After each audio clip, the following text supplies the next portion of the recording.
Una crisi climatica, quella che stiamo vivendo, che non risparmia nessuno, neanche le api. Temperature roventi, siccità, temporali estremi, fattori che hanno portato circa 100.000 alveari in tutto il Veneto ad un calo del 30% della raccolta di miele. Ci eravamo illusi a maggio con una discreta produzione di acacia, il tempo era discreto, ma ahimè la stagione secca, la siccità ha imposto che le nostre api quasi morivano da sete. Ecco, tenete conto che un'arnia che ha 50-80 mila api consuma parecchi litri di acqua al giorno. Ecco, a questo si è aggiunto che la siccità, le piante emettono meno nettare, che è una sostanza zuccherina. Ecco, addirittura i castagni, che sono piante secolari, anche loro hanno fatto fiori, una buona fioritura, ma purtroppo fiori, non dico secchi, ma con poco nettare. Quindi le nostre api non trovavano assolutamente da mangiare. Un danno ambientale rilevante, tenendo conto che l'impollinazione delle api permette la produzione di ossigeno, oltre che l'esistenza del 70% della frutta e verdura che noi mangiamo, ma un danno non solo ambientale. Teniamo conto che a livello mondiale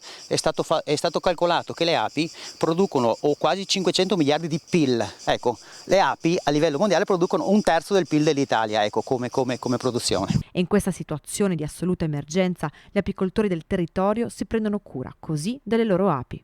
Abbiamo aperto l'arnia, qui c'è la nostra famiglia di api.